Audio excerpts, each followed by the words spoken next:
Good evening.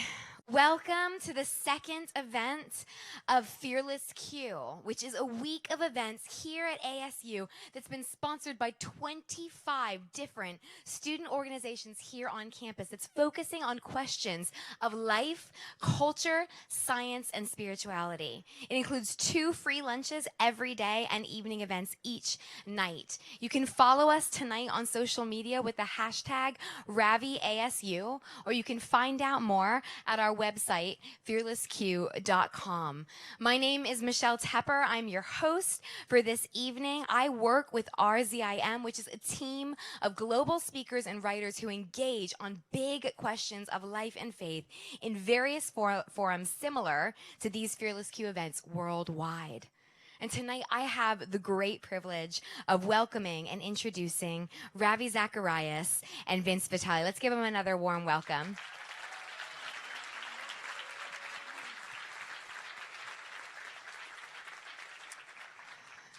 Ravi Zacharias is a noted author and speaker who regularly gets invited to present the claims of the Judeo-Christian worldview on university campuses, in halls of government, and numerous different forums around the world. He was raised in India, where at the age of 19, as he struggled with intense hopelessness and thoughts of suicide, he encountered the Christian worldview. Ravi has spoken at ASU in the past, and he is delighted to return this evening in support of the Fearless Q Week. Vince Vitale is the director of the Zacharias Institute, a new training center for worldview and contemporary thought. He was educated at Princeton University and the University of Oxford, and he later taught philosophy of religion as a faculty member at both universities. It was during his undergraduate studies in philosophy at Princeton that Vince took an unexpected journey from skeptic to evangelist.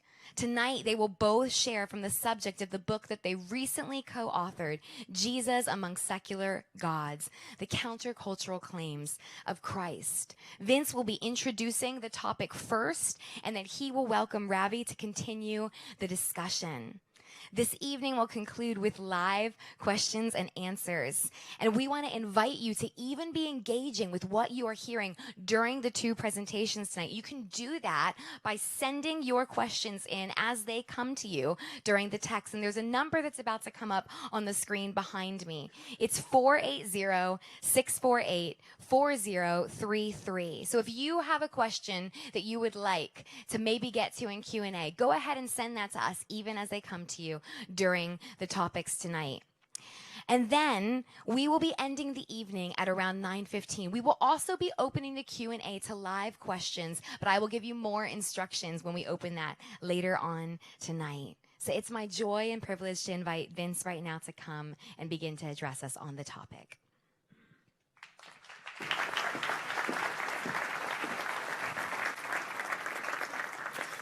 Thank you, Michelle, and thank you all for being here. It's a great privilege to be here. You say that anywhere that you go to speak, but you really mean it when you're in Arizona this time of year. Blue skies. I've been in England for the last decade, and I've just moved back to America. So we don't see much sun in England. It's just wonderful to be here. The blue skies, the warmth, the skateboards. I think the skateboards are so cool. I keep asking myself why I went to college in the Northeast. Last week was my birthday, and the first time I came to ASU was last year this time, and I asked for a skateboard for my birthday, so I'm hoping that when I get home, I'll have a skateboard waiting for me. My wife doesn't think that's a good idea at 36 years old to try to learn to skateboard, but we'll see. Next year, I'll tell you how it's gone. It's great to be able to share with you a bit about this new book that Ravi and I have just released. It's called Jesus Among Secular Gods. We use that term secular gods in a sort of metaphorical sense because every one of us, whether tonight you're a theist, an atheist, an agnostic, wherever you're coming from with respect to these big questions, we all wind up setting the trajectory of our life based on certain fundamental assumptions about truth. Where do we go to find answers to the deepest questions of life? That's a question for every one of us. I've been asked tonight to speak specifically on the relationship of science and these questions about God, so I'm going to start us off there, and then Ravi will come and speak to the topic more broadly. As I begin, I want to share with you a new argument for the existence of God that I think is going to be highly influential in the years to come. And this is it. If there is no God, how come the world fits so perfectly into a chicken?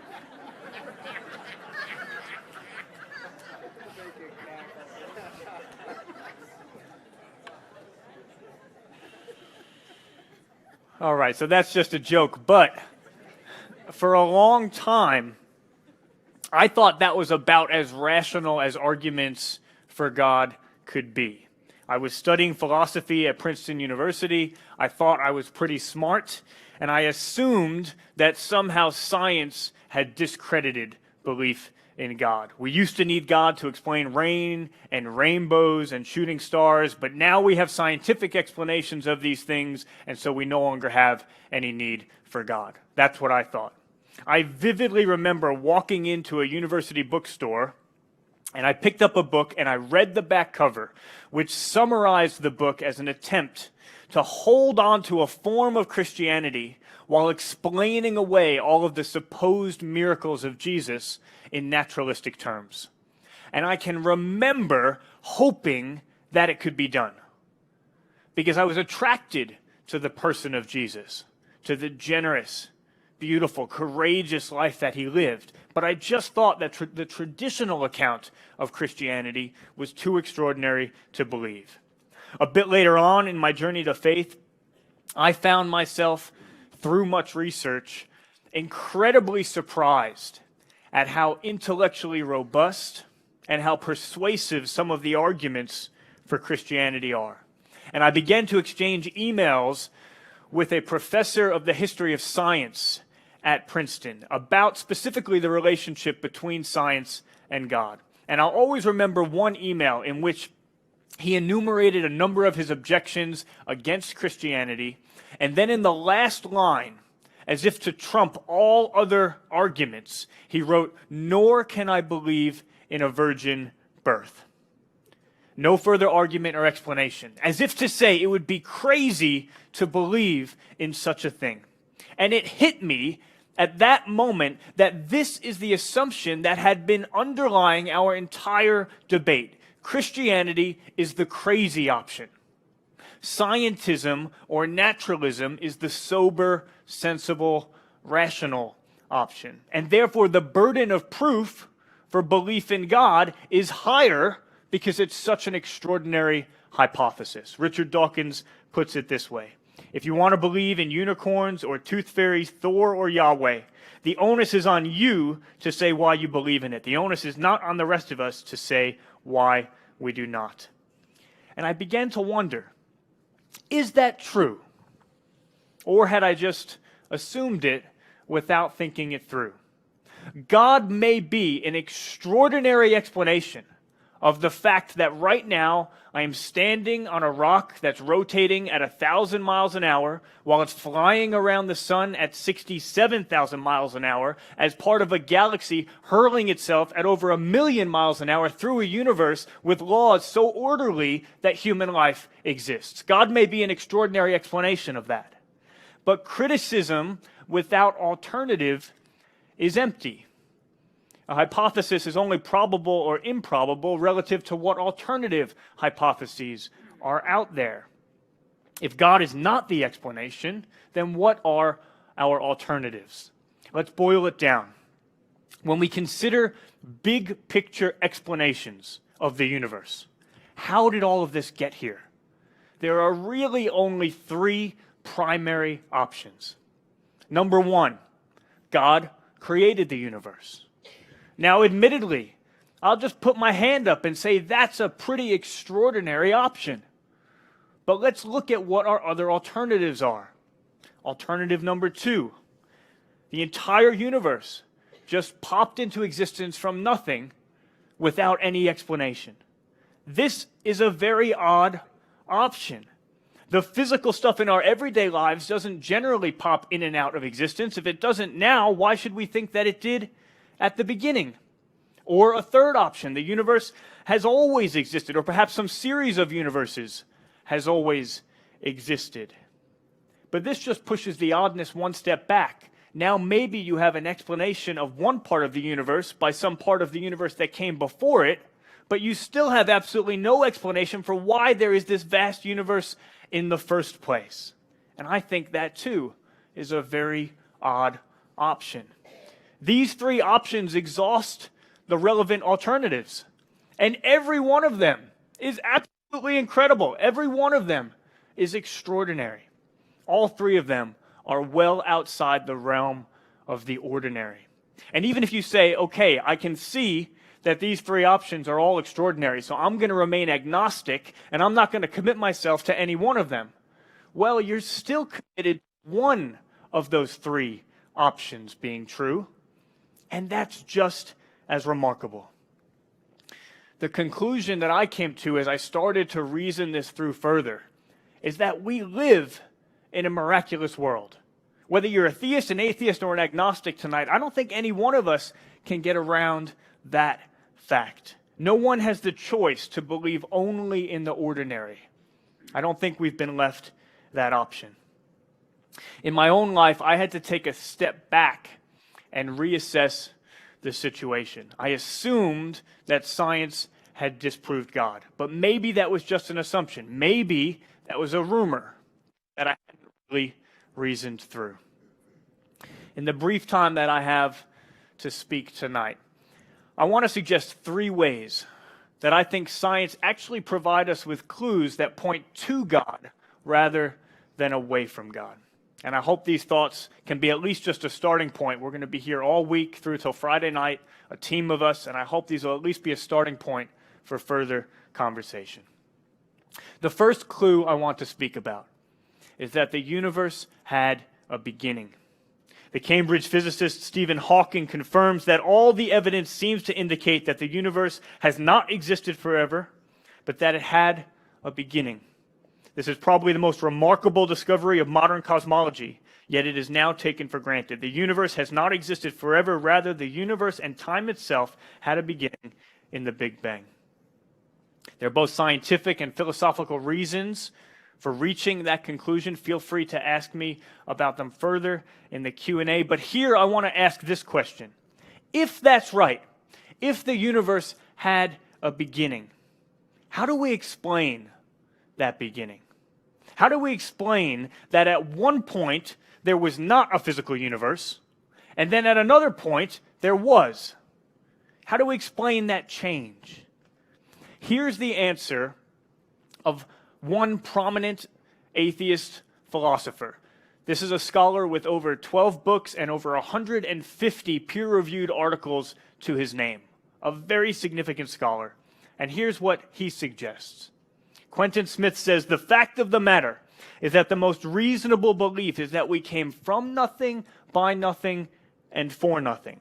We should acknowledge our foundation in nothingness and feel awe at the marvelous fact that we have a chance to participate briefly in this incredible sunburst that interrupts without reason the reign of non-being. And when I first read that, it immediately took me back to that email conversation I had been having with my professor of the history of science. And I found myself thinking, is that quotation not a virgin birth? I found myself thinking maybe it's not a matter of whether we believe in a virgin birth. Maybe it's just a matter of which virgin birth we believe in. To my mind, I think Quentin Smith's answer is not fully satisfying. Being does not come from non-being. Things don't just pop into existence for no reason whatsoever. None of us have ever seen a table or a tiger or the person sitting next to you just pop into existence. If the universe began to exist, then I think we should believe there would be a cause of its existence. What would that cause have to be like? Well, for it to be the cause of the universe, and not just some part of it, it would have to be outside of space and time, because it would have created space and time. And for it to have created all of this, it would have to be highly powerful, highly intelligent, highly creative. And so I think where the clue points is towards a cause of the universe that's highly powerful, highly intelligent, highly creative, and outside of space and time. And I think it's hard to think of a better fit for that than God. Think with me about a second feature of the universe that I think points in God's direction. Our universe is remarkably finely tuned for life. Imagine that by this point in the talk, you're unbearably bored. Hard to imagine, I know. You're struggling to stay awake. You're praying that the universe will swallow you in a black hole. And so you take out a deck of cards and you start to play poker with Michelle. And in the first 12 rounds of this poker game, Michelle gets 12 straight royal flushes.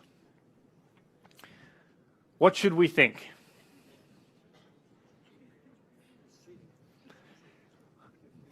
You should be ashamed of yourself.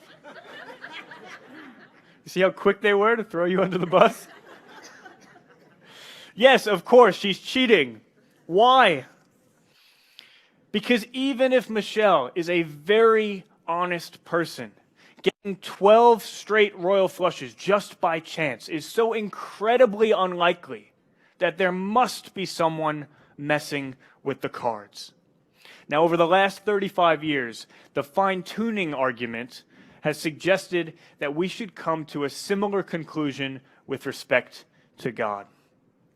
The universe we live in could have taken many different forms.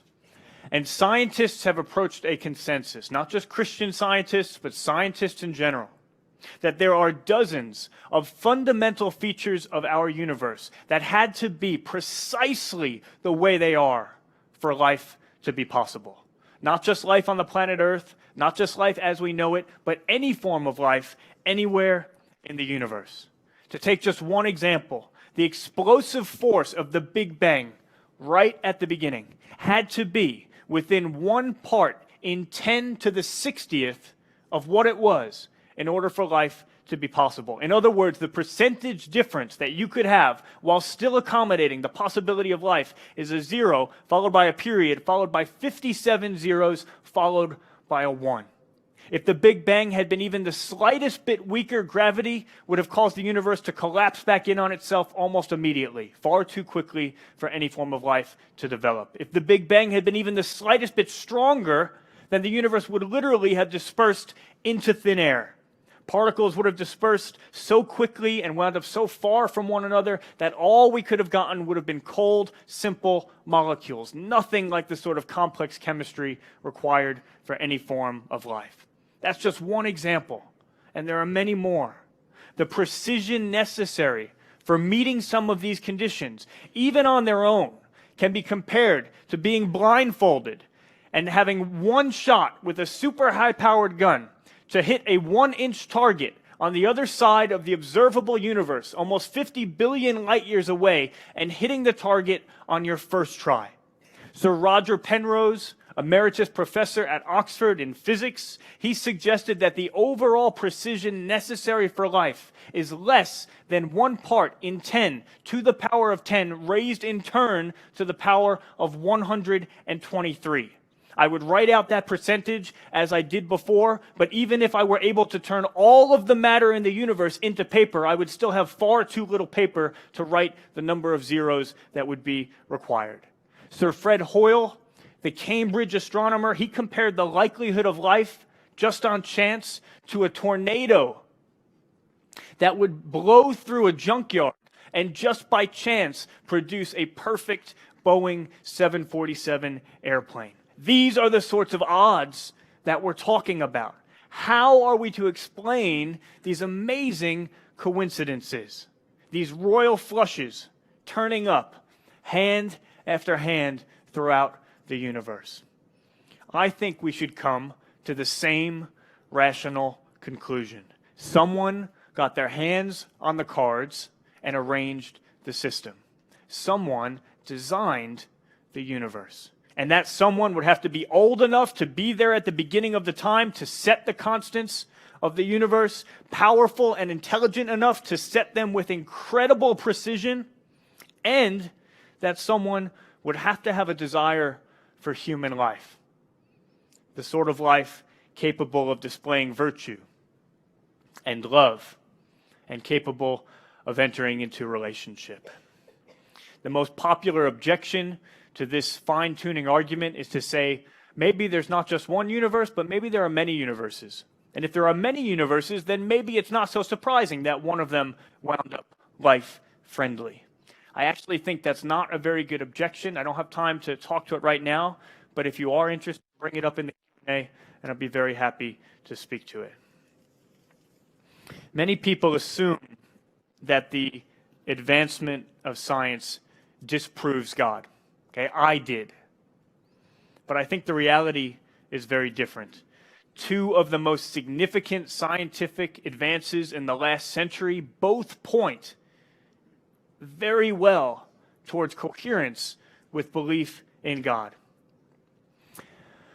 And before I turn over to Ravi, reflect with me for just a couple more minutes on one other fact, one other scientific fact about our universe. A fact that underlies this entire discussion, and that is the regularity of the universe. This is another thing that we just take for granted without realizing how utterly remarkable it is. We just assume that when we wake up tomorrow, the universe is going to carry on in the regular, stable way that it always has. Think about all of the predictions that you need to come true, even in just the next 5 minutes, in order to live an orderly and coherent life. We assume that the objects in our vicinity are going to remain more or less where they are, that gravity is going to continue to do its thing, that atoms and molecules will continue interacting the way they always have, that the color of things is going to remain constant, that the earth will continue spinning, that sound waves will continue to carry the way they always have. Why? Why do we assume that the universe is going to continue to operate with regularity? Now, you might answer me and say, well, it always has in the past. But that's not an answer. That's precisely the question. Why has it always done so in the past? And why should we expect it to continue to do so in the future? If I asked you to reach into a bag full of thousands of M&Ms, sounds pretty good right now.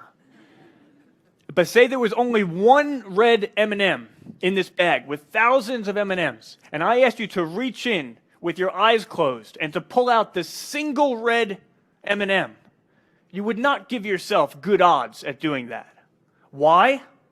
Because there are so many other possibilities in the bag that are not red, and there's only one that is red. Well, the same is true when we consider the regularity of the universe.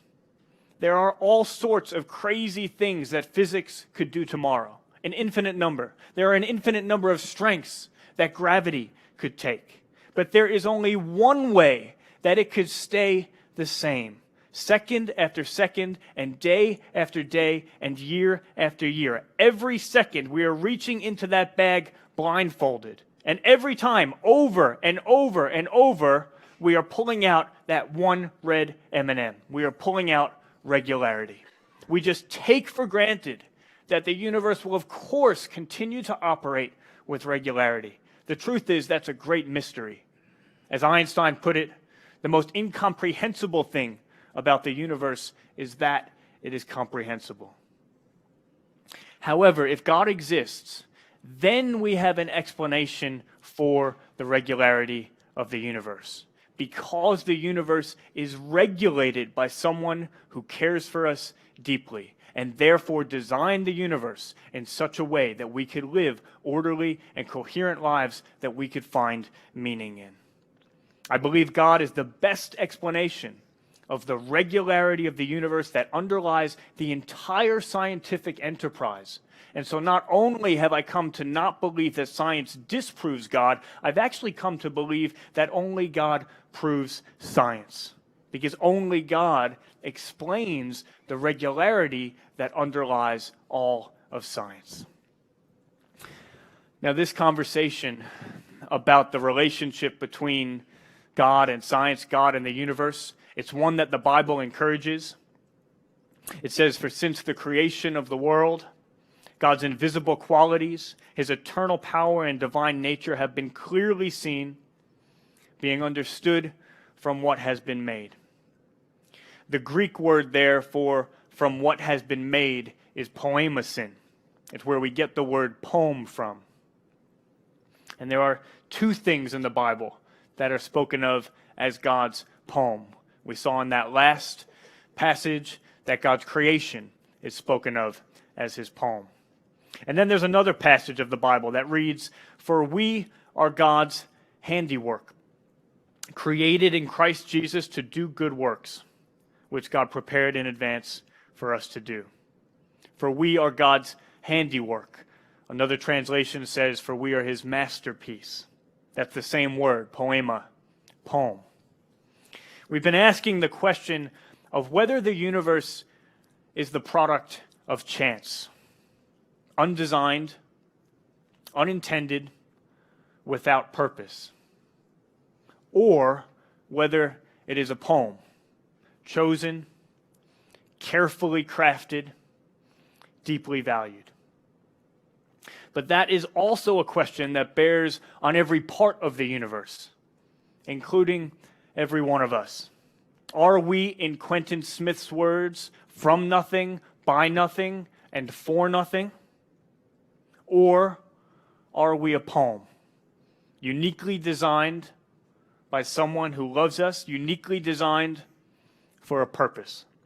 If God designed the universe with the exact dimensions and the exact parameters and the exact regularity that was needed for you to come to exist, could it also be that he has good plans and good purposes for you that are as carefully, finely tuned as his fine-tuning of the universe? Is there a purpose to your life? Jesus answered yes to that question. He said, "You are designed for a life that is free of anxiety and regrets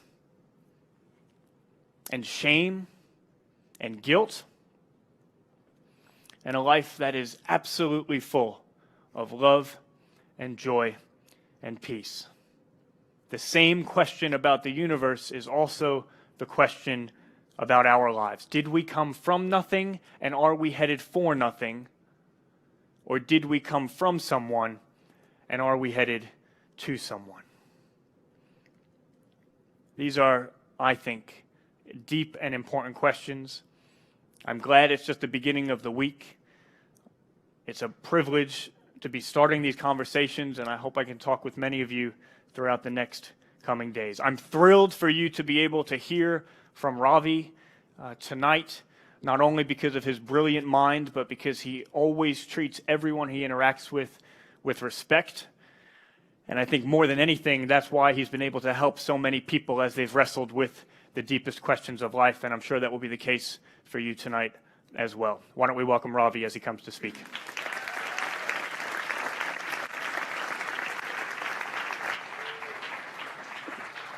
Okay, thanks.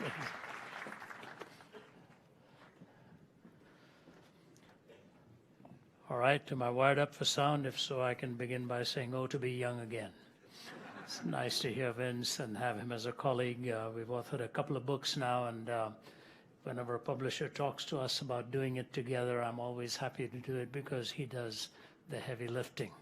He just tells me what to do, I try to do it, and then he removes all the errors along the way and sharpens the focus, and you can see why.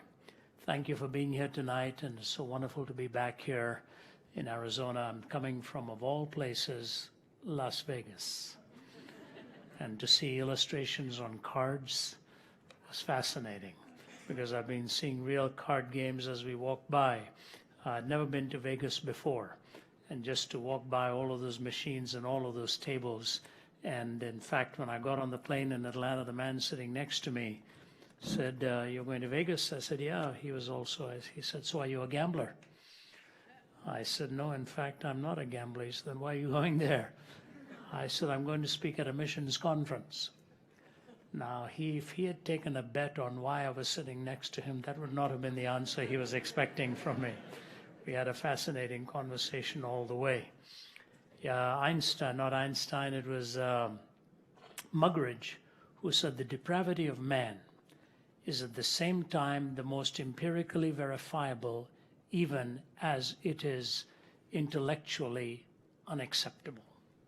We intellectually resist the depravity of man, but empirically we see it all around us and constantly, again and again and again. So I was talking to a man yesterday, and I said, as we were driving out at night, I said, what is it about Vegas that brings a lot of people here?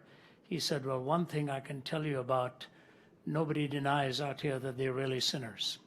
He said the lifestyle just traps you, engulfs you, and the kinds of mistakes that are made along the way. We walked past one table as we were going out, my two colleagues and I, and one man had $30,000 worth of chips on the table that he was going to gamble away.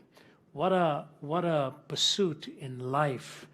Who knows what he has, who else is involved in this kind of struggle, but so it is. And as Vince has spoken to you about the question of origin, I want to talk to you about three other aspects of life that we all struggle with existentially. Science and faith may have its tension points in terms of beginnings, but existentially we struggle with questions of relevance, meaning, purpose, destiny. We all struggle with it. We all ask these questions. And as I look at the paradigms and the possibilities of life and why we are actually here, I think of what Mark Twain once said. He said the two most important days in your life are, number one, the day that you were born, and number two, the day that you find out why. Years ago in Vegas, I remember reading an article in the newspapers, a man who'd gone there to have a great time, and it's all around you if you've got the money to buy it. From all the sensualities and luxuries and pleasantries that you want to enjoy. He went there into his fine hotel rooms, one of the finest hotels in the world. And the morning when he didn't open the door to have his room made, they finally broke the door down and found he had taken his life. And on the dresser, he had left just one line, "Here there are no answers." Here there are no answers. I wonder what his questions were. Why did he really go there? The issue of God's existence and non-existence has been the most definitive foundation on which life has been defined. Last year, around this time, the first week of February, actually, I was speaking to the media in Washington. And after I'd finished talking to them on some lines from Dr. Martin Luther King, who refused to believe that man is mere flotsam and jetsam in a river of life. I refuse to believe that we are so tragically bound to the starless midnight of racism and war that the bright daybreak of peace and brotherhood can never become a reality. These are words from his Nobel Prize. And then he said this, I believe that unarmed truth and unconditional love will have the final word in reality. Unarmed truth and unconditional love will have the final word in reality. Now, if our whole educational system is based on the naturalistic framework and the scientific single vision, where do we find the extensions and implications of truth and love? You see, a scientist may know what happens when he puts A, B, and C together, but science doesn't tell that lab technician that he or she should be truthful in their findings. That comes to a metaphysical or a philosophical, or dare I suggest, a spiritual dimension of why truthfulness should even be held. Unarmed truth and unconditional love. When I finished my talk, a woman from the State Department came up to me and she said, I have been in the State Department for over 30 years. She said, let me tell you something. I have never seen such a toxic frame of mind on Capitol Hill as I'm seeing now. This was a year ago in February. After 3 decades, I've never seen such a toxic mindset of animus, and I hold very little hope for where this is headed. The same can be said today of the racial tensions with which we live. It's been a long while, having now spent half a century of my life in this part of the world, of seeing such intensity of antipathies between people. Take the newspaper, watch the news, and when you go to bed at night, when you turn that television on, you wonder if you can really, with such agitation, put your head down on that pillow and go to sleep. You see, it is ironic, but still not noticed, that at the same time as we have been moving away from absolutes and positing naturalistic frameworks and moving away from the sense of why we are even here, that at the same time we are noticing the antipathies and the hostilities and the lack of answers in our world. Can we really connect the dots? Can we not see that if there's no up and down, how are we going to settle the issues between right and left? And that's all we hear. Right, left, liberal, conservative, extremist this, extremist that.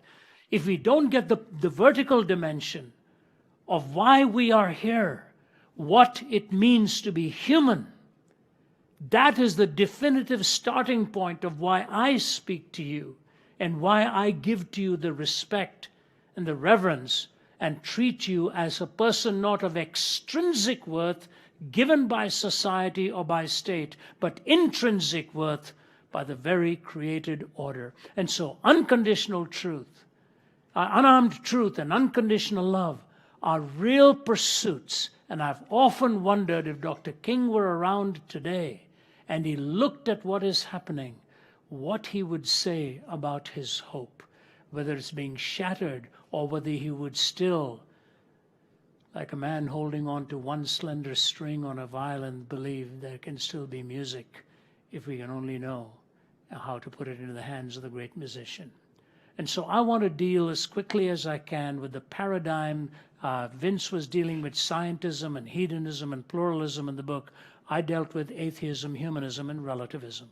So let me just take the atheistic framework, since more and more it is becoming a paradigm for life, especially because of the likes of the Richard Dawkins, Daniel Dennett, Sam Harris, and so on. The several other authors of recent vintage have been writing in that quite vociferously and quite confidently. Between 1844 and 1900, there lived a man who was the son of a pastor, and both of his grandfathers were in the ministry.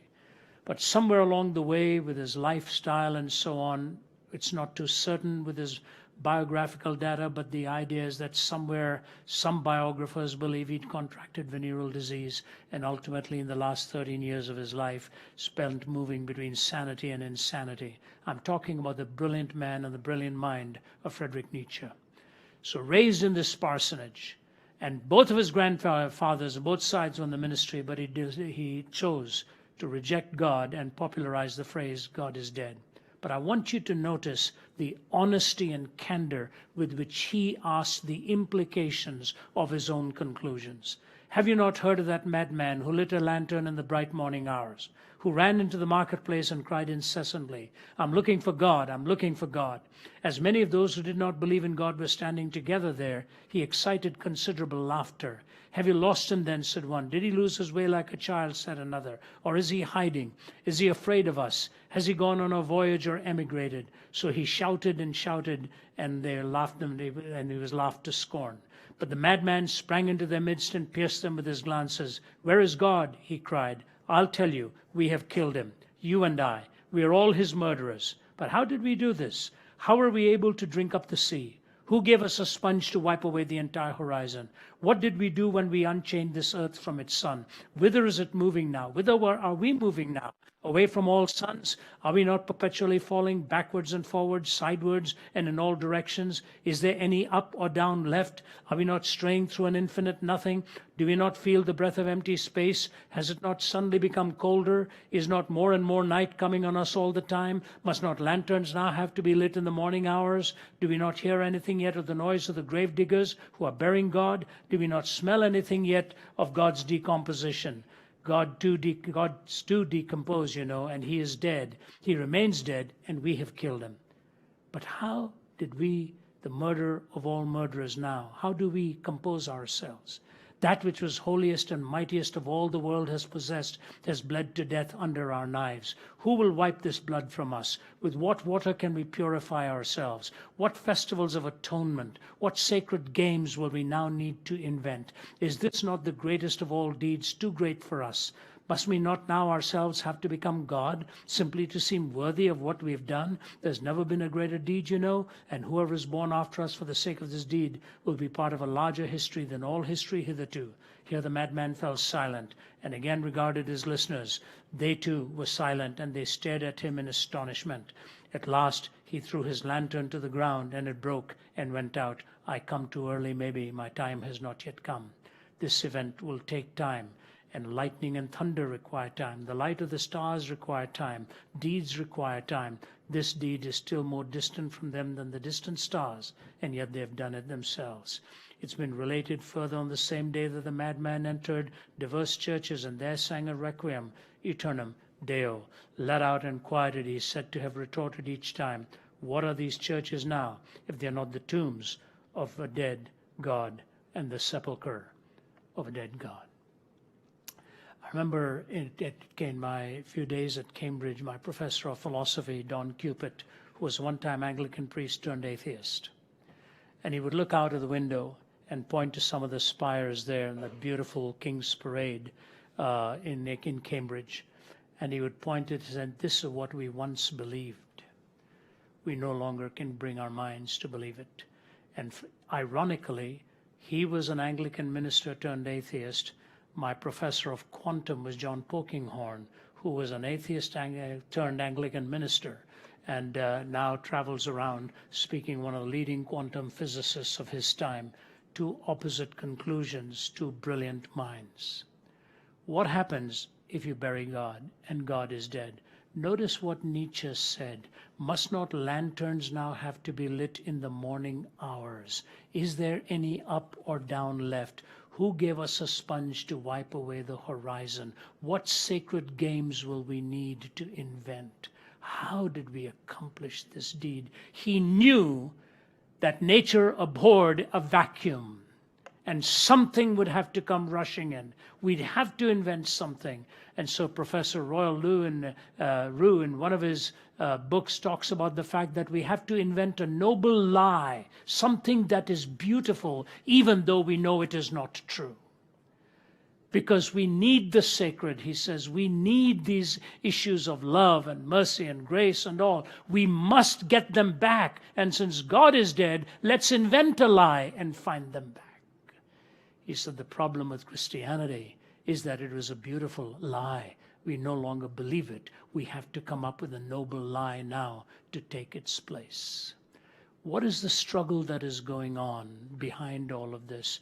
The first major struggle, especially in our pluralistic society, which I'm wondering what it'll take America to wake up to. Where are we going to find a moral law? Where are we going to find our absolutes? In an intentionally pluralistic society, is that not almost a given impossibility? How do you find a moral absolute without violating what somebody else claims is his or her absolute? This is the struggle with which we live.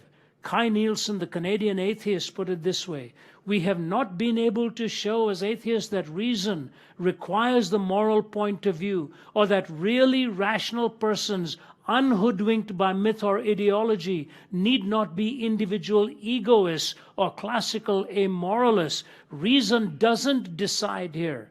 The picture I am painting for you is not a pleasant one for me. Reflection on this actually depresses me. Pure practical reason, even with a good knowledge of the facts, will not take you to morality. This is an atheist talking. Pure practical reason will not take you to morality.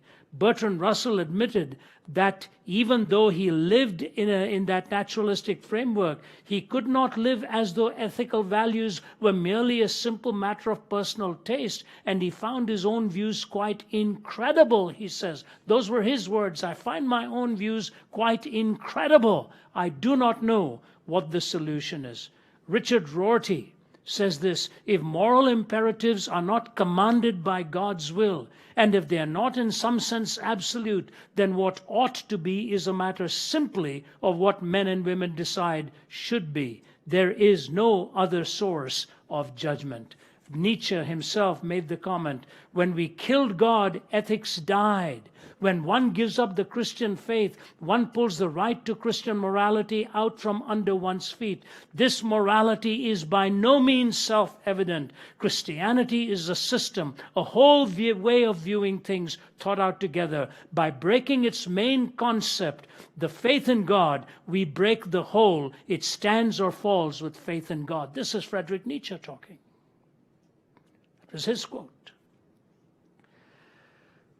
I had the privilege of spending time with Malcolm Muggeridge just about 7 months before he died. It was always a longing of my life to meet the man. I don't know if there was a more brilliant linguistic expert in journalism in Britain than him. It's a toss-up, they say, between him and G.K. Chesterton. But as we spent that whole afternoon together enjoying a lunch, we were walking together, and he was talking to me about his time in Russia, especially watching what Joseph Stalin had done, and the hours that he spent with Svetlana Stalin on the production of the BBC production on the life of Joseph Stalin. And we were talking about it. He said, you know, he was a believer in God at one time. I said, yes, I'm aware of it. And then he lost his faith in God. And if you read Paul Johnson's Modern Times and see the biographical sketch, it's quite incredible how he made that dramatic switch from a theistic framework to an atheistic framework. And Muggeridge told me the story. I see it is also told by Paul Johnson, verified by Svetlana and several others. A foreign visitor came to visit Stalin. He was not a very big man. Stalin was not his real name. It was a nickname because he was a man of steel, having obliterated 15 million of his own people. And the foreign visitor comes to see him. And at one point she says to him, how do you expect to be so cruel to your own people and expect them to still be following you? Stalin didn't answer her.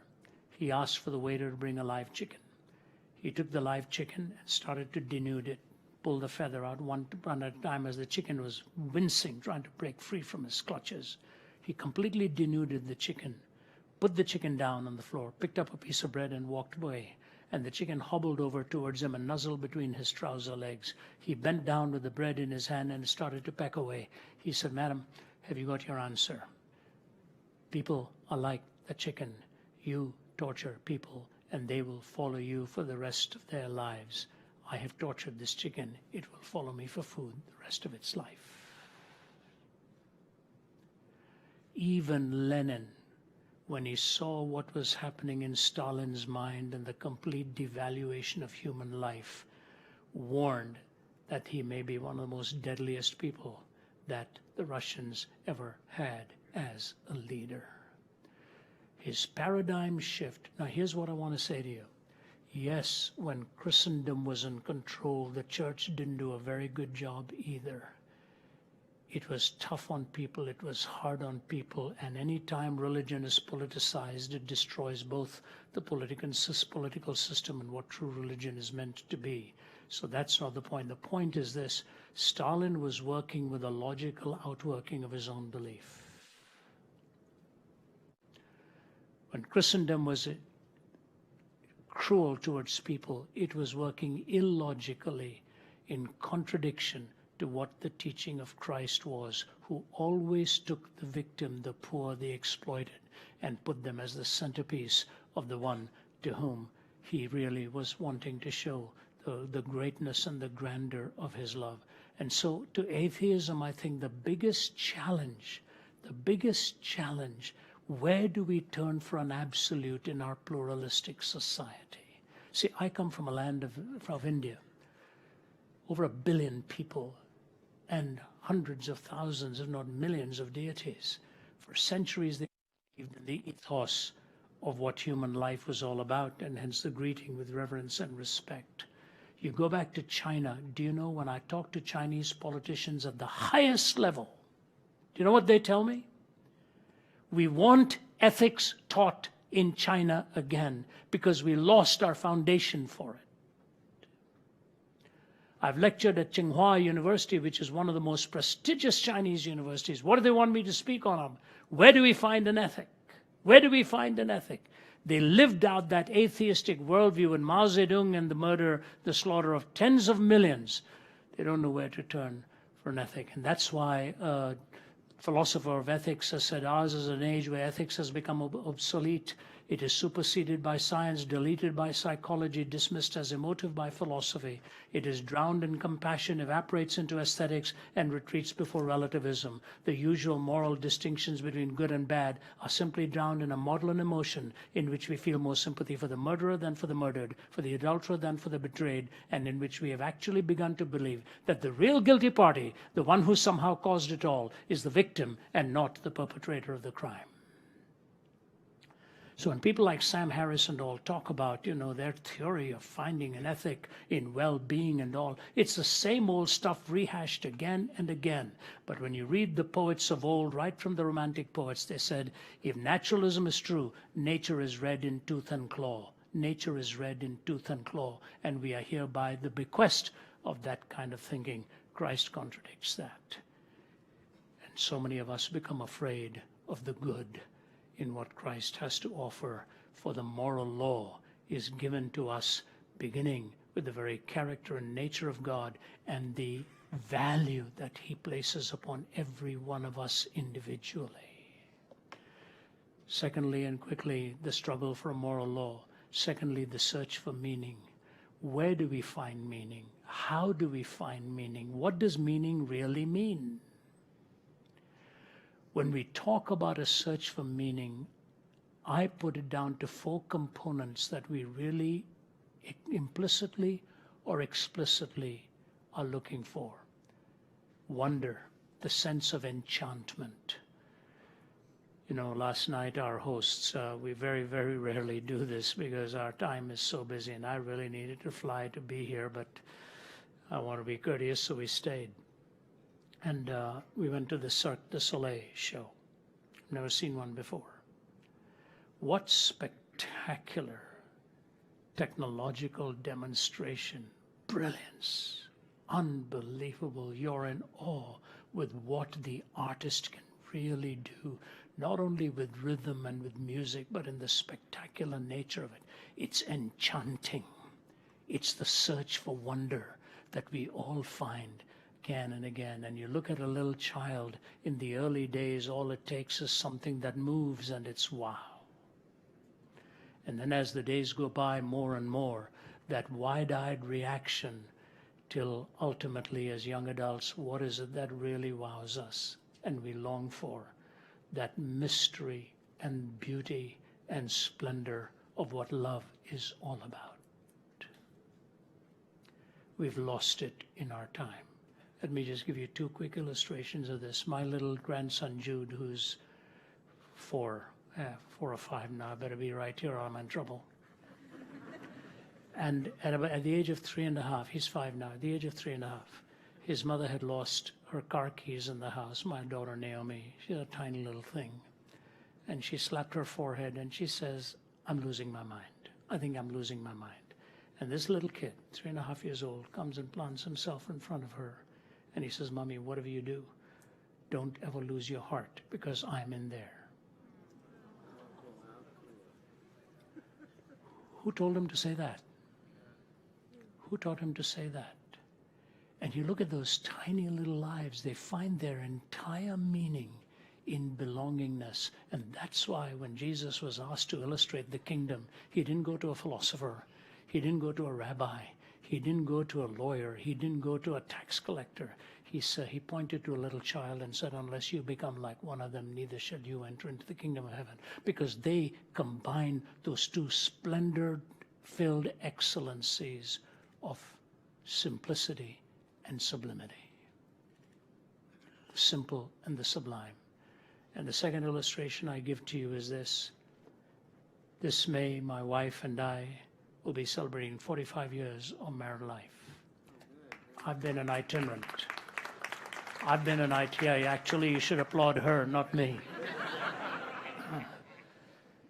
45 years of itinerant life, more than half of which is spent on the road. And one of the reasons I'm taking an early morning flight tomorrow about 5 or so a.m.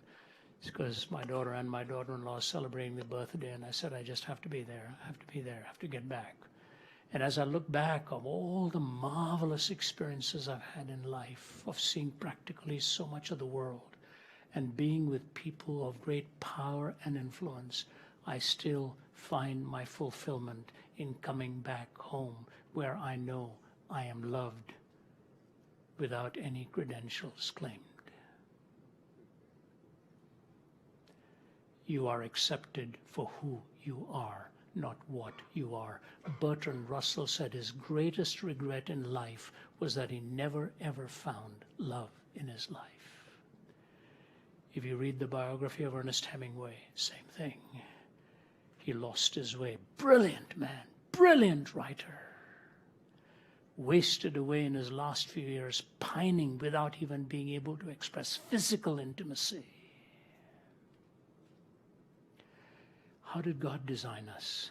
He designed us with a hunger for love and belongingness, and love has its boundaries. Free love is a contradiction in two words. There's no such thing as free love. Love was never intended to be free, said Chesterton. It is the nature of love to bind itself. Where do we get that from? We get that in the Judeo-Christian worldview. The atheists will struggle to define what love is and why love needs to be. So morality and love, and lastly, the question of hope. You've got the destiny that we all look for, the longing that we all have. My own colleague, Nabil Qureshi, is only in his mid-30s, and a brilliant guy. Last year found out he had stage 4. I was having lunch with him one day. I said, Nabil, it's not like you, you're not eating. He always calls me uncle. He said, Uncle, I don't know what's going on. He said, I'm having strange feelings in my stomach. I said, are you doing anything about it? He said, well, I just thought it was just indigestion or whatever, but I'm going to get some tests. And within 2 weeks, he found out stage 4 cancer of the stomach in his early 30s. I went and spent some time with him a few weeks ago, and we went and had lunch. I had a hard time not crying looking at him, robust, strong, but with a young baby now and a wife having to face death. Is there any hope? But there's a subtle aspect of hope that I want to talk about that we don't think about often. What is the young millennial crying for more than anything else in our time? Justice. We want justice. We want justice. We want a just society. If there is no eternity, where are you going to find justice? Are you really going to find it in your 70 years and 10? You don't see it. You simply don't see it. Time and time again, you see things happening and you say, this is unjust. This is wrong, what is happening. But the Bible describes God as the judge of all the earth. And he says, shall not the judge of all the earth do what is right? If you're playing a game and you lose because somebody has cheated,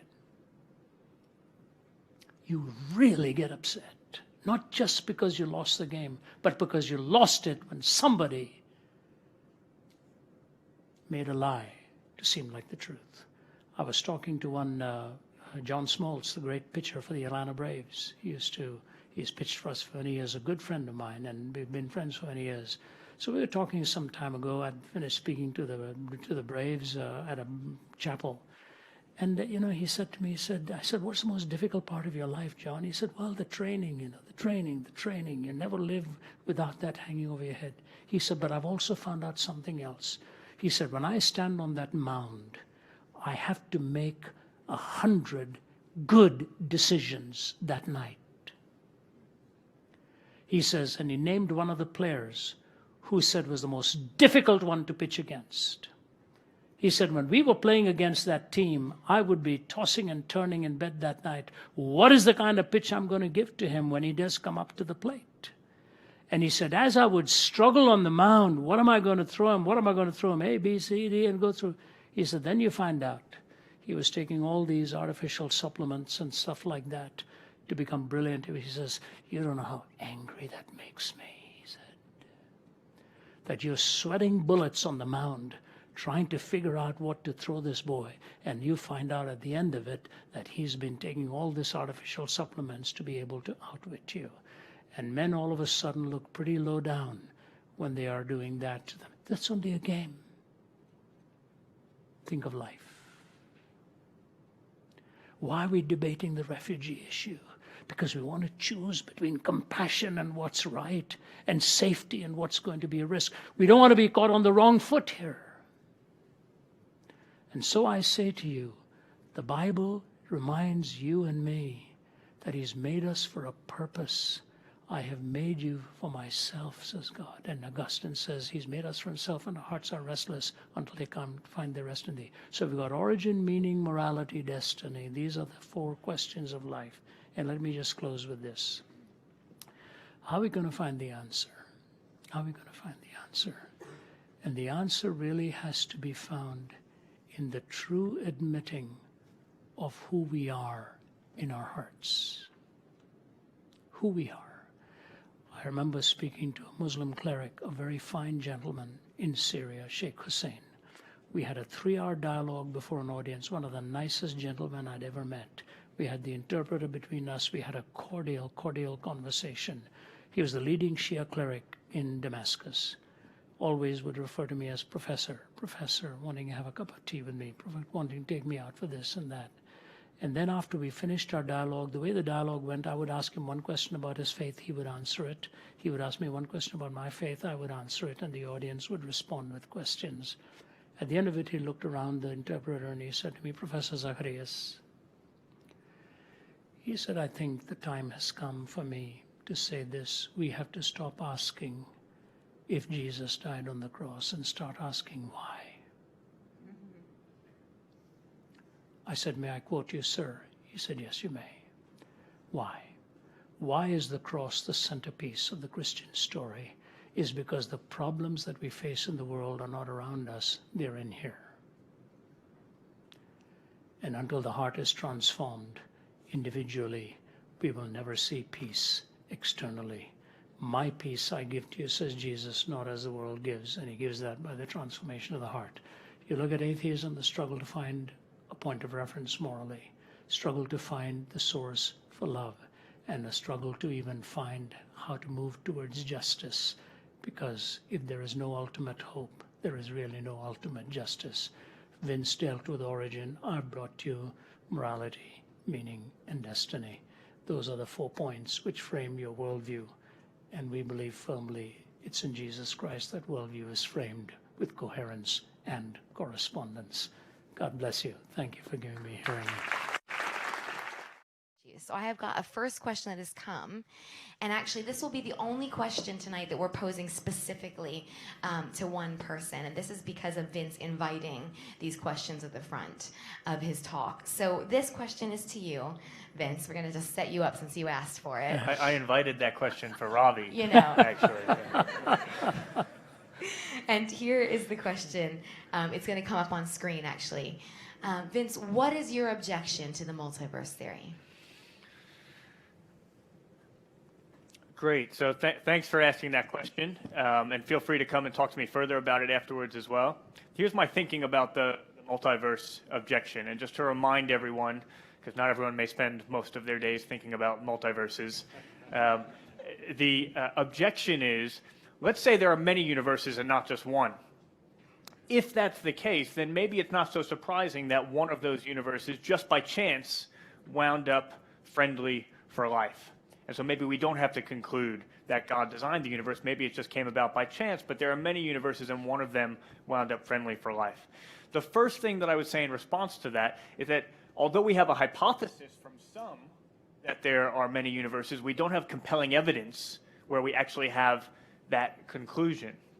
However, let's just assume for the sake of argument that someone was able to show you that yes, there are in fact many universes. I still don't think that objection works, and here's why. I said initially that Michelle was playing poker. Let's say Michelle was playing poker with my colleague Thomas. She got 12 straight royal flushes. We all said she cheated. She turns to me and says, no, Vince, you've got it wrong. Wait. I didn't cheat. What you don't know is that actually me and Thomas play poker all day, every day. And we have for the last 20 years. We've played many, many, many hands of poker. If Michelle told me that, and if I had reason to believe her, should I change my conclusion about her cheating? And the answer is that I shouldn't. And the reason is because she hasn't told me anything about what happened in all of those other hands of poker. For all we know, she's been getting 12 straight royal flushes several times a day for the last 20 years, just further confirming the hypothesis that she has cheated. So we can't actually show that there's a multiverse, but even if we could show that there's a multiverse, we certainly can't show what all those other universes are and whether or not those universes are friendly to life. So the multiverse is neutral between the hypotheses. For all we know, if there are many other universes, maybe many of them are friendly for life, and that would just further confirm the fact that there's a designer. One of our colleagues, John Lennox, actually once quipped when he was asked, do you think there are many universes? Do you think there's a multiverse? And he said, I've heard rumors that there's a heaven. So we have a powerful creative God. Maybe he's created very interesting things, but maybe those things would be friendly to life as well. Those are a couple thoughts on the multiverse, but happy to talk more about it after. Great, thank you so much. And we want to go ahead and prioritize the question from the floor right now. On the idea of, like, if there is no, like, moral ground, is having a moral ground or making up that divine lie a sense of controlling everyone here? Like, if we were to all believe one law or lie, it's almost a method of control. Having a pluralistic society in which everyone can believe different things is a sense of freedom, and by taking that away, you are chaining yourself to that lie. And so I was wondering what you thought about that. Great question. Am I wide for sound here? By the way, I remember asking John Polkinghorne that same question about a multiverse theory. And in typical Englishman, he had just one line. He said, let's be sure what we are talking about. Pure speculation. That's it. That was his answer in the whole room. He just didn't even want to move into any other discussion on something that was so speculative. Your point is well taken, and it can be. The fact is that, may I stand? It's easier on my back if I stand. I've often said that when you talk about morality and culture, there are three types of cultures in which we live with morality. One is called a theonomous culture, where we assume that the moral law of God has been poured into our hearts in such a way that there's a homogeneity to our thinking, not to kill, not to lie, not to steal, and all of that. In the earlier days, they would call that common law, and we would talk about that as a theonomous culture, theos, God, nomos, law. We don't really believe in that anymore. We don't believe too many truths to be self-evident. So then we go to a heteronomous culture. A heteronomous is really the kind that you're talking about here, where a handful at the top will dictate it to the masses below and control them by that. Some religions follow that heteronomous, heteros meaning another, and nomos meaning law. There's another law being enforced upon us, and across history, virtually every religion has abused that privilege and punished its people for it. So we don't lean towards a theonomous or a heteronomous culture. We lean towards, as Christians, what is an autonomous, autos meaning self, and nomos meaning law. In the beginning of the created order, there was only one prohibition, not to eat of the tree of the knowledge of good and evil. However you want to explain that, what it boils down to is this: don't play God. Don't become the definer of good and evil. And in the day that you start autonomously defining good and evil, you actually end up playing God and end up enforcing your law upon everybody else, and you move towards heteronomy or some kind of theonomy. When Jesus came into this world, the law keepers were very tough. They were tough on society. They wanted to kill the one in adultery. They wanted to make the Samaritan the outcast. And it is fascinating how he took those outcasts and put them at the centerpiece of his illustration to show us that we could not use law to obliterate their humanity and bring instead mercy and grace through it. So when the Bible talks about Moses coming with the law and Jesus coming with truth and grace, what God has given to you and me is the prerogative of our choice and our self-determination. If I use my law with which to enchain somebody else and enforce it in ways that they do not want it, then I'm using it the way that you're talking about. God gives us the freedom to choose or not to choose, but he does not give us the freedom to change the consequences of that choice. The entailments follow for that choice. You cannot choose A and ask for the consequence of B.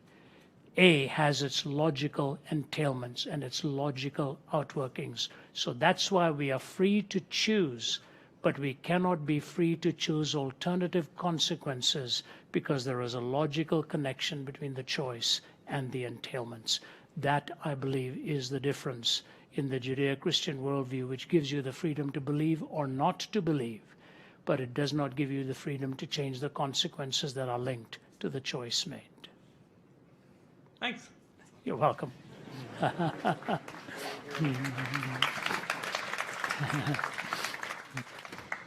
The next question we're going to take has been texted in, and it is, how do we see justice play a role in eternity? Go ahead, Vince. You're good. I'll say something and jump in, Ravi. It's one of the things that's most attractive to me about the Christian faith. Pascal, one of my favorite theologians, he said we should convince people first that Christianity is attractive and then show them that it's true. Both of those things are important, the truth of it and the beauty of it. And anyone who has been wronged, anyone who has wronged someone else knows the importance of justice. And as I was looking at that question, I was especially reminded of a conversation that I had with someone who had something truly horrendous happen to a family member of theirs, and asked the question, if this person accepts Jesus, if this person becomes a Christian, how could I live with that person in eternity who did that terrible thing to my family member? And my immediate thought was to say there's a significant sense in which you won't. Because one of the promises of Jesus is that when he comes into our lives, he actually gives us a new heart. And so there's a really significant sense in which someone becomes a new creation. And the reason you're able to live together with people who have even wronged you is partly because when you engage with them and meet them and interact with them, and I've seen this in my own life, you can truly say that this is a different person because there's a God who's powerful enough to actually give someone a new heart. This question of justice is so important, and so often, I think, in our culture, we don't like to talk about the word sin. It's kind of a taboo word, and we like to think that we're pretty good. We like to compare ourselves. I know my tendency is to compare myself to whoever's done the worst thing on the 6 o'clock news, and in comparison to them, I look pretty good. A few years ago, I received news that someone who I can remember as a teenager at a point in my life where I could care less about God or morals, someone who I was mean to, someone who I took every opportunity to put down, and I received news that that person had taken their life, had killed themselves. And there's a verse in the Bible that says, for the wages of sin is death. I had read that dozens of times. That never really sunk in until I heard that news. And I started asking questions like, well, would that have been the case if I had offered my hand to help that teenage boy rather than to push him down? Would he have taken his life? And I don't know the answer to that question. So often we can't see those ripple effects of our actions. We also can't see them from the perspective of God himself. You know, I can look back on times in my life when at the time what I thought I was doing, I thought it's no big deal. That's just the sort of thing teenagers do. It's just the sort of thing you do in college. Now I can look back on some of those things and recognize them for what they truly were and recognize that there was real evil in some of those things. If I've moved along this path of morality, it's minimally so. Imagine how some of it looks from God's perspective. Imagine how far along this path he would be. Jesus gives us some sense of what it looks like. He says that lust looks like adultery. He implies that unjust anger looks like murder itself. Getting back to this question, I think every one of us, certainly I've found in my life, we have a problem in that we do need forgiveness. We have done things where there should be just penalty for what we've done, where a loving God would not say to the people that we've wronged, you know what, it's just no big deal. It's no big deal. We're just going to let that slide. A loving God would be committed to justice for those who have been wronged, but a loving God would also have that unconditional love for every single person, for you and for me, for everyone who has done something wrong in their life.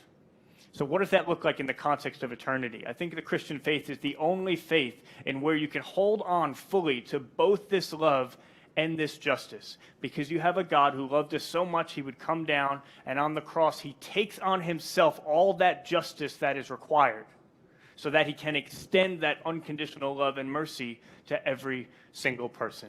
You have perfect love and perfect justice in perfect intersection at the cross. And that, I think, is perhaps the best summary of the Christian faith, and something I don't think you find in any other worldview, and one of the reasons why you truly can say that there's both justice and love in the context of eternity in the Christian faith. Thank you so much for that. We're going to go to another live question right now. Hi there. My question is for both of you, because I want to get both of your takes on this. What reasons are there for believing in any deity if by nature we can't prove it exists? And more specifically, why do you believe that Christianity is the one that worships this deity correctly?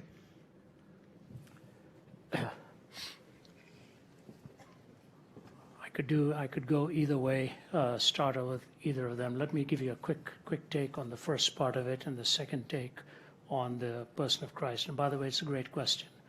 I think it's the most defining question and probably the most important question you're ever going to ask in life. More consequences for your life will follow from that than anything else. 3 quick stages for the first question. No matter how you cut down physical, concrete reality, no matter how you section it down, no quantity in this world explains its own existence. It has to ultimately go outside of itself to explain its existence. That's the first thing. Number 2, wherever you see specified complexity, wherever you see design and the whole purpose of organization, and hence you've got the whole expression of Frederick Hoyle that it would be like a tornado going through a junkyard and producing a jumbo 747. That if we are all demonstrably contingent and dependent and cannot explain our own existence. Number 2, wherever you see specified complexity, you always assume a designer. If I were to argue for you that a dictionary developed because of an explosion in a printing press, you would never buy that because of the complexity of it. So in our experience, we are contingent. We have not caused ourselves. In our experience, we see design, we always have to point to a designer.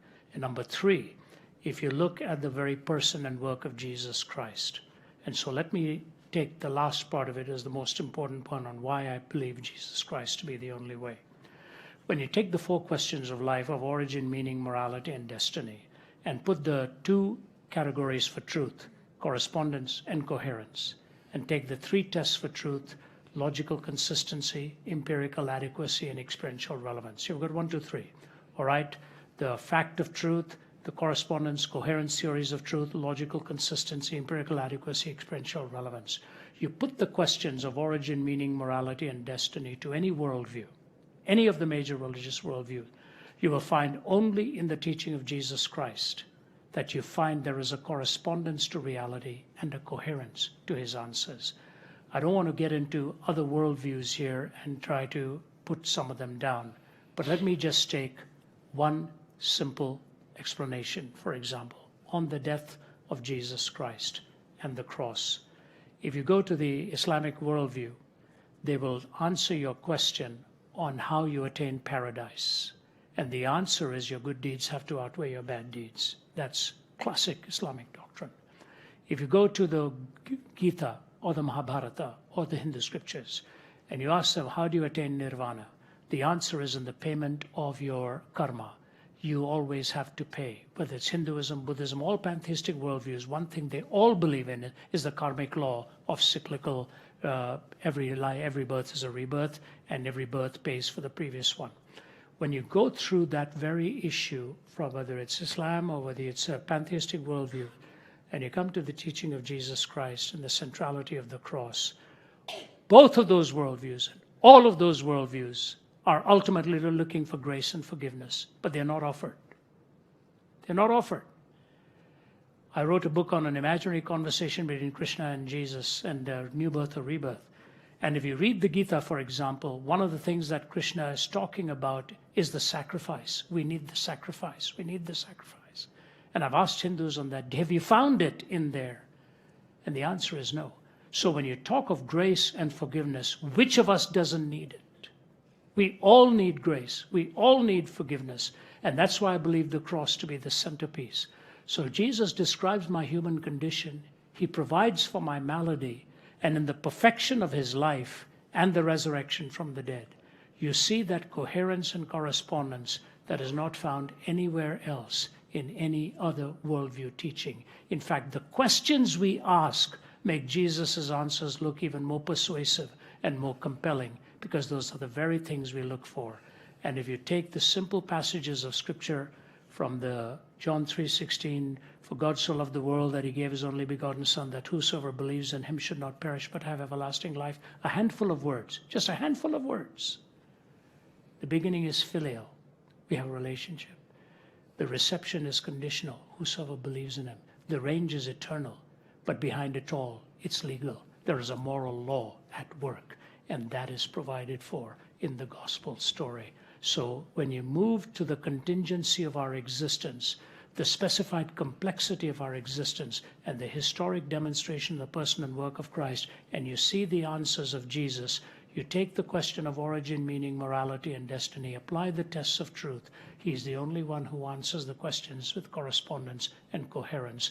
I'm absolutely convinced of that as one who has studied world religions for most of my life now. But I'll also like Vince to put a footnote to that if you care to. Yeah. Sure. So I'll just try to keep my answer brief, but just share it with you by way of saying a bit about my story.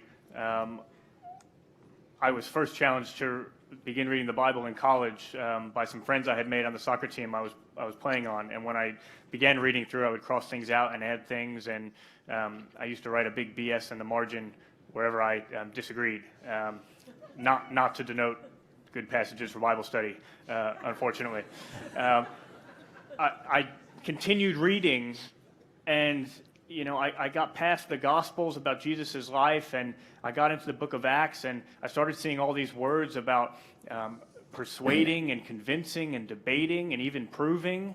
And I realized that this is a faith that was intellectual. The followers of Jesus were standing there and debating people from all different worldviews. And then I read that it said God provided confirmation for all by raising Jesus from the dead. And then I continued to read on, and I got to a book called 1 Corinthians, written to the Corinthian church. And in the 15th chapter of that, come see me afterwards. If you don't have a Bible, would love to show you this passage. And there's a passage at the beginning of that chapter that gives a summary of all the people who have claimed to see Jesus and spend time with him after he was risen from the dead. The remarkable thing about this passage is it claims many people, it claims hundreds of people have seen him in different places at different times, friends and enemies, and the scholars today, not just Christian scholars, but scholars generally, they accept that that passage is an early creed that predates the book and goes back to very close to the events themselves, meaning that there was no time for a sort of legendary development hypothesis that somebody might have thought was the case 100 years ago. I started reading this and I started to ask the question, what can explain that? What can explain the fact that there appears to have been hundreds of people who were walking around very shortly after Jesus' death? And this is very unique to Christianity, that we can actually look into this historically. And what explains the fact that there were all these people who were utterly convinced they had spent time with this man after his death, and they were even willing to give their lives for it, though they were being persecuted for the claim. And I got in touch with two of the top New Testament professors at Princeton, and I sat down with each of them individually and said, look, I'm doing this research into this. I wasn't at all convinced, but here's the data I'm coming up with. I don't know how to explain it. How do we get from what should have been the movement-ending death of Jesus on the cross to all of a sudden the absolute eruption of Christianity and all of these people walking around saying, I've spent time with this man after his death and I'm willing to die for it?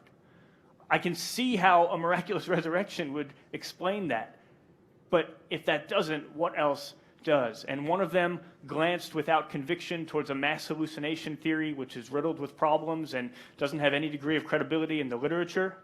The other one told me that as a historian, he simply wasn't interested in the question. And I think the assumption was that as soon as we begin to start to talk about the miraculous, we're no longer talking about history. And I've never understood why he felt he could just make that assumption before actually having the conversation. So I would just say, look into that, because you have a historical gap there. Jesus' death, his followers thought that he was this Messiah who was going to become an earthly king and reign forever, and then he died. That should have been the end of the movement. And then you have this absolute eruption of Christianity. There's a historical gap there, no matter who you are. Christians bridge that gap with the resurrection. If you don't, that's okay. But what else can go in that gap? And I've found, and many have found through historical study, that the only plausible way of bridging that gap historically is to say that Jesus actually rose from the dead. So it's one of the things that I love about Christianity. When I first began to look into the faith, I was worried that it would mean I would have to put my brain at the door. I would have to take a blind leap of faith. I knew that was something that I couldn't do. But what I've actually found is that this is a faith that you can dig into historically, philosophically, scientifically, morally, and it's one that provides rich answers. I hope that's helpful. Thank you both so much. I've just been told that we have time for 2 more questions. We're going to take one more live question from the floor, and then we'll close with one of the texted questions. So go ahead and ask your question. Hello, I want to state something. I myself am Christian, and this question is for Ravi. It's kind of just a challenge, like the atheistic worldview, because I want to know specifically, why do atheists hold on to things such as love, truth, justice, and morality, if according to their evidence, they've came from fish, bacteria, and matter? Why does that matter to them? With the last statement said, why does it matter? Is that what it said? Yeah, why does it matter to them? Okay. Well,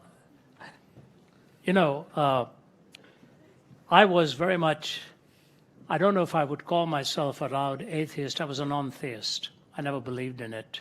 Because when you grow up in a land with so much religion, you begin to treat them all as sort of equally respectable, but not really truthful. I lived for cricket. I lived for the sports field. My parents took me to church, and I memorized the Anglican prayer book only so that I could time it to know when it would end. That's the way I did that. As soon as the vicar would say, let us therefore draw near by faith, I knew I had 7 minutes left and we'd be out of there. I had no interest in that. And at the age of 17, I was on a bed of suicide. I tried to take my own life. I lived in a culture where shame is a very powerful emotion, and I wasn't doing very well. My father was hard on me. And so in trying to take my life, that Bible was brought to my room.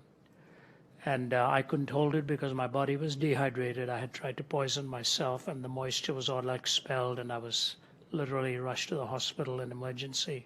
They didn't think I was going to make it. And Jesus' words to me were read. Jesus said, because I live, you also shall live. Neither of my parents knew anything about what that meant. My life was so transformed. And the biggest thing I found after that transformation and trusting Christ at the age of 17, that all of my friends were absolutely flummoxed by this. They didn't know how to explain it. My father didn't know how to explain it. My mother didn't know how to explain it. After a while, they both made their commitments to Christ. But what I noticed was this, to answer your question. That which I longed for was now given legitimate expression. My questions seemed like they were just vaporous questions. Why am I longing for love? Why do I want truth? Why do I want meaning? Why, after I bury loved ones, do I have to walk away saying, this is it, it's all gone and it's over with? And in India, the life expectancy is not that high. I remember burying so many of our relatives, one after another, and my mother died when she was in her 50s. You know, my dad shortly after that. Fortunately, by then I had come to know Christ. But why do they talk about justice? Why do they talk about love? Because they are existentially inescapable categories that demand to be believed in if life is to be coherent. Otherwise, life is completely incoherent. Not only is there, why do we come to university? We are supposedly looking for unity in diversity. That's what the university is all about.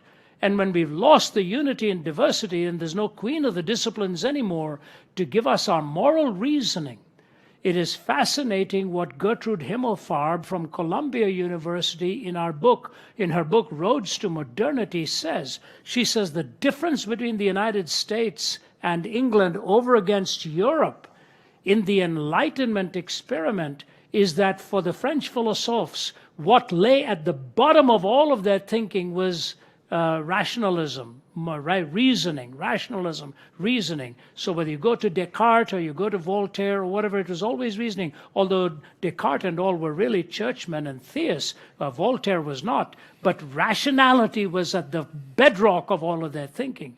She says the difference in the Enlightenment of America and England was that moral reasoning was at the bedrock of the American experiment and the United Kingdom. And she gives a whole chapter to John Wesley. Amazing, coming from a writer like that. And so why do we keep asking about love and coherence and meaning and justice? Is because intuitively we know that they are the right things in life. What has happened now is we have dispositioned and mispositioned. We talk so much about human rights, we really don't talk about the right to be human. We do not know how to define what it means to be human. Rights have to come from being right. Rights are not with their feet firmly planted in midair. They have the bedrock on which to stand, that we are created imago Dei. And what has happened with people, for example, a quick illustration, we have time's running out. In a cricket match, in England, one of the players cheated. And he was out, but the umpire hadn't seen what actually happened and so gave him not out. And the batsman stayed in his crease and continued to play. Now, cricket is known for being a, quote, gentleman's game. That's why you have the saying, that's not cricket, that's not fair. And when this English player pretended to be not out and stayed on, who tweeted the most nasty insults to that? Richard Dawkins. He said, I'm never going to watch this game again with these guys, the way they are cheating. He should have walked out of there. Somebody wrote to him and said, Richard, it's very consistent with what you believe, the selfish gene, you know. Amen. There you go, bro. So why does he struggle with it? For the same reason Jean-Paul Sartre said his philosophy was unlivable. And the same reason Anthony Flew in his latter years, as though as an albeit full-blown atheist, said he no longer finds it able to live consistently with the vociferous atheistic worldview that way. So my answer to your question is, intuitively we move towards that, cerebrally we try to smother it, and hence the breakdown and the tension within human life. We made the means as the ends in themselves, when God has said there is a greater end for all of us. So if it's all matter, it really doesn't matter. But behind that matter, there's this soulishness that cries out, give me justice or I die. So by their question, Richard Dawkins, questioned a Christian who couldn't, he said they don't even know the 4 Gospels. How can we really call them Christians? And so the dean of St. Paul's was interviewing him on the BBC, and he said, all right, Richard, since you're criticizing the Christian for not knowing the 4 Gospels, your Bible is Darwin's Origin of Species, isn't it? And he said, yeah, you can call it that. He said, can you give me the whole title? Dawkins goes, yeah, it's a long title. He said, go ahead, Richard. And he went on, he said, I'm sorry, dear God, oh God. He said, oh God, help me remember this. He's trying to remember. The ultimate proof of the sovereignty of God is even an atheist had to call upon him to remind him of the title of a book that said it caused him to disbelieve in him. So there you have it. Okay, all right. Thank you and God bless. So here's the final question of this evening, and it's coming by text. If Jesus preaches nothing but love, why do a lot of Christians seem to hate others that aren't Christian? I appreciate you asking that question, and I really want to affirm it. First, the first half of it, Jesus preaches unconditional love. Let me just affirm that part of the question. Love your enemies, pray for those who persecute you. Some of us take some of that for granted now, but it was radically distinctive when Jesus spoke it. And Jesus was a man who, as he was hanging on the cross, looked down at the very people who was crucifying him and said, Father, forgive them. Okay, that's the man that I follow. He said, do to others as you would have them do to you. The golden rule. Again, we take that for granted at times in the context of our culture, but that is radically distinctive to Jesus' words. The closest you can find in history to that is when Confucius said, do not inflict on others what you do not want inflicted on you. That's radically different. One of my colleagues says that's the difference between not punching someone in the face and building someone a hospital. Do to others as you would have them do to you. A radical ethic of love for every single person. So I just want to affirm that. Why do a lot of Christians seem to hate other people? We're broken. We're sinners. I have things going on in my life just like you have things going on in your life. I'm distracted so often. I'm caught up, concerned about whether I'm going to make a mistake when I'm up here in front of all these people. I'm not thinking about the way that I should love the person who's coming through the door and needs a warm greeting, that evening. We put our hands up and accept that as Christians, that we are sinners in need of forgiveness. The Christian community has become my family. Family is such a blessing. I'm so grateful for it. I have seen the very best of community in the context of Christian community.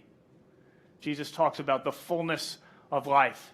The Bible tells us that we're intended for a life of love and joy and peace and patience and kindness and generosity and faithfulness and gentleness and self-control. When those things characterize a community, and I have seen that in the context of the Christian community, it is utterly, utterly beautiful, and you feel at home.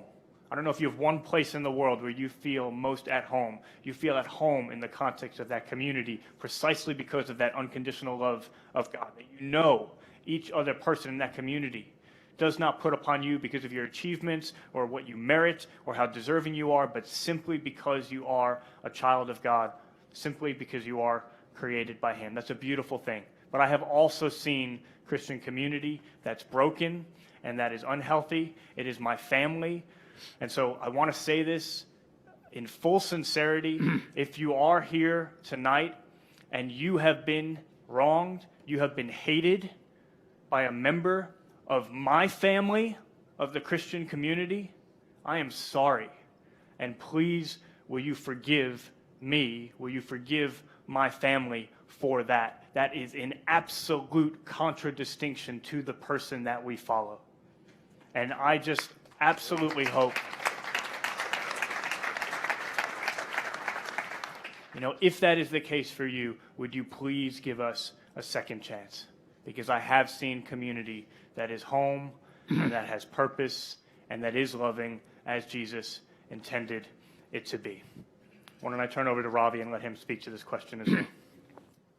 I think I'll just make it as a closing statement. Michelle, you've all been very patient with us, and thank you so much for coming.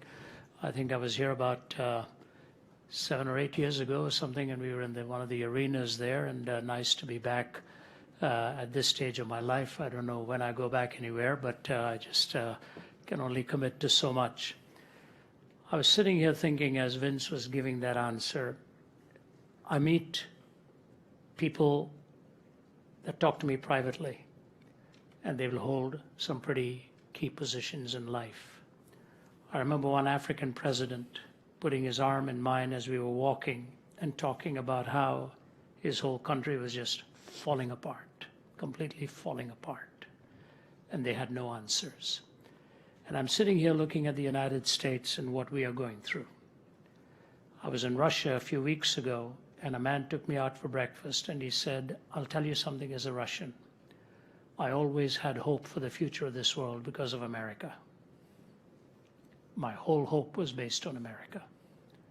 He said, now I've lost that hope. And here's what he said in his broken English. They don't think rightly there anymore. They don't think rightly there anymore. Imagine if tomorrow both sides of the aisle's leaders said, let's get together for a morning of prayer and conversation. And let's try to find what's best for this nation and abide by the rule of law and let a sovereign God be in control, and we move forward to build this nation rather than with all the vitriol and the hate. Imagine what it would do to this nation if that happened. But why do we hold out such little hope for something like that? It's because the heart seeks power and control and is desperately wicked. A Pakistani man who was a medical doctor came to Christ. I said to him, how did it happen? He said, I walked into a church meeting in Islamabad, and he said, I hated Christians and I hated Christianity, but a friend of mine took me, and just to satisfy him, I went. He said, I just didn't enjoy the talk at all the whole night.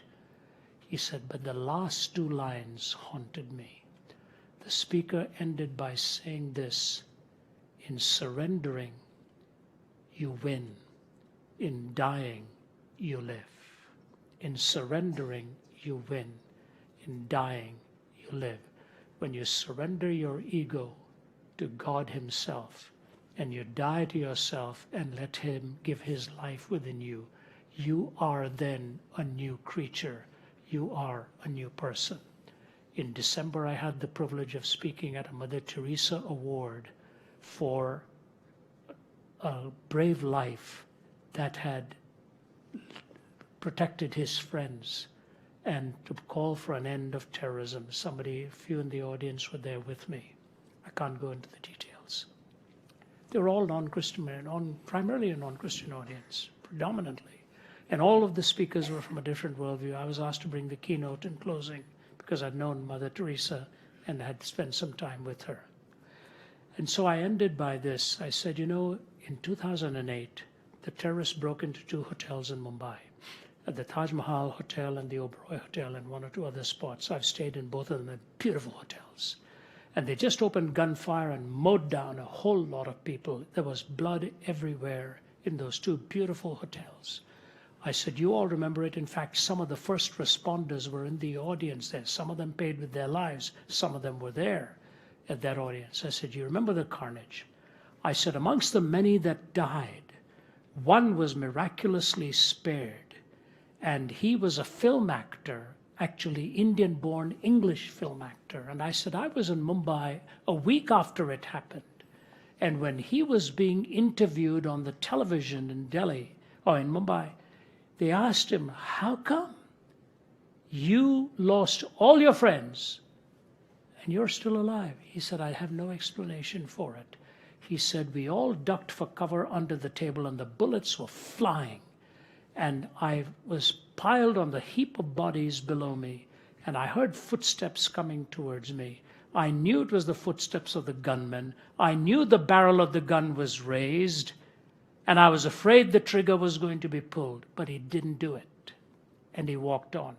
He said, the only explanation I have is that seeing me covered with the blood of others, he assumed me to be dead and walked on.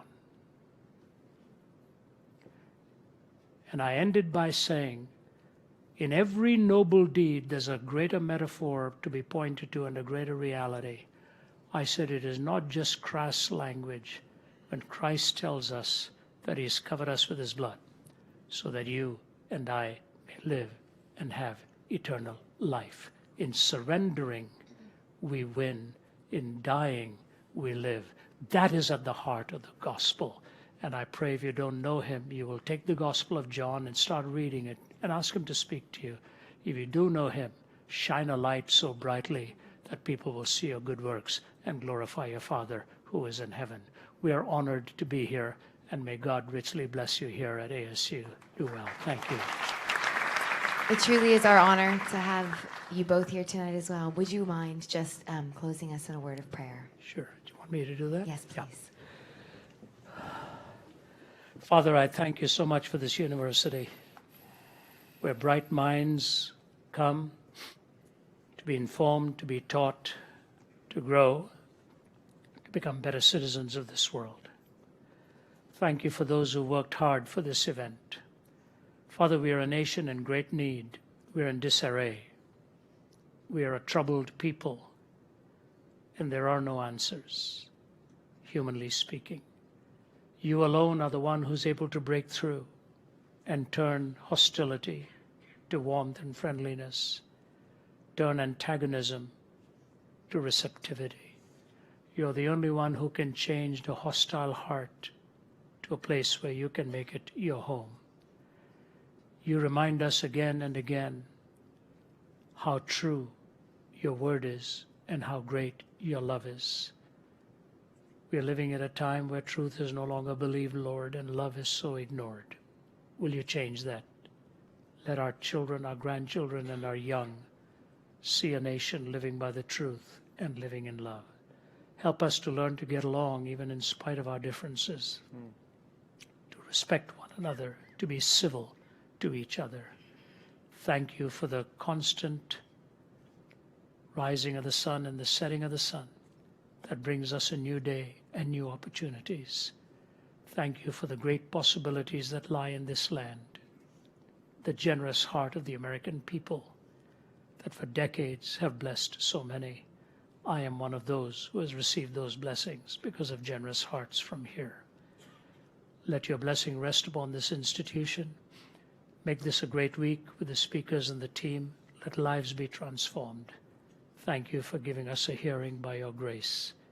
In the name of our Redeemer and our Lord Jesus Christ, I ask this as your child. Amen.